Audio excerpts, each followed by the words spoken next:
Ok, on va commencer par un module qui est extrêmement important, c'est comment fonctionne ton corps. Et bien évidemment, la première chose à savoir, c'est que tu as un système à l'intérieur de toi qui décide avant que tu aies le temps de penser.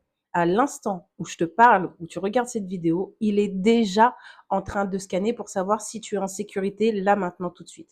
Et bien évidemment, il ne te demande pas ton avis. Il fait ça en permanence, sous ta conscience, et c'est lui qui oriente absolument tout. Ton humeur, ta digestion, ta capacité à aimer, ta panique, le vide que tu ressens à l'intérieur de toi. Ce système, c'est ton système nerveux autonome. Et la première chose qu'on va faire ensemble, c'est décrypter tout ça, parce qu'on ne régule pas un terrain qu'on ne sait pas lire. Classiquement, ce système a deux branches. Le sympathique, c'est ton accélérateur, il te mobilise.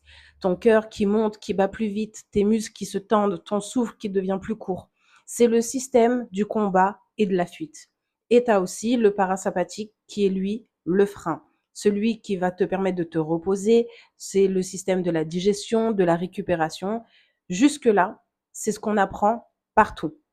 Mais certains scientifiques, certaines personnes bien connues comme Stephen Porges ont affiné cette lecture avec ce qu'il a nommé la théorie polyvagale. Je te le dis honnêtement, c'est un modèle de lecture extrêmement puissant, massivement utilisé dans le travail sur le trauma, discuté sur certains points, mais comme grille, elle est d'une justesse que tu vas reconnaître dans ton propre corps.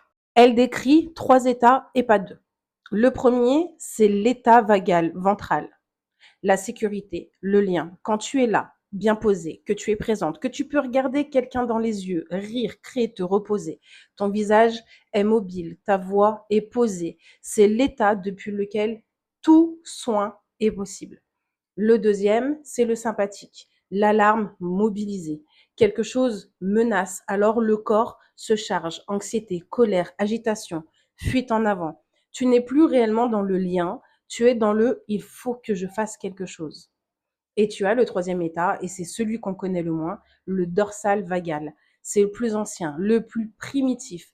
Quand la menace est beaucoup trop grande ou qu'il n'y a ni combat ni fuite possible, le corps fait la seule chose qui reste. Il s'éteint, il se fige, il s'effondre.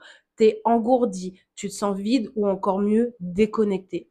Ce n'est pas de la paresse, ce n'est pas de la dépression, ce n'est pas dans ta tête, c'est ton corps qui a appuyé sur l'interrupteur de survie. Et beaucoup de femmes qui se croient cassées ou totalement vides sont en réalité bloquées dans cet état-là sans le savoir.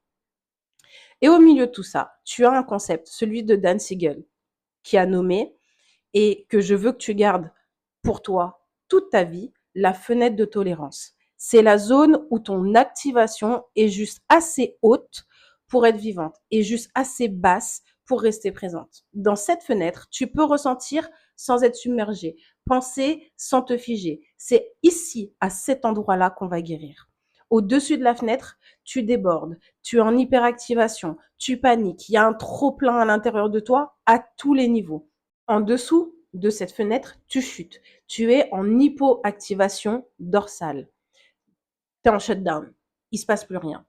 Et toute la méthode, au fond, a un seul but dans la technique, c'est élargir ta fenêtre. Te ramener dedans quand tu débordes et t'apprendre à y rester plus longtemps, plus souvent. À la fin de ce module, je te mettrai ta carte avec les 3 états, la sécurité, la mobilisation, l'effondrement et une fenêtre au centre. Dans les prochaines vidéos, on va comprendre pourquoi tu te retrouves éjecté de cette fenêtre par des choses qui datent parfois d'avant même tes souvenirs.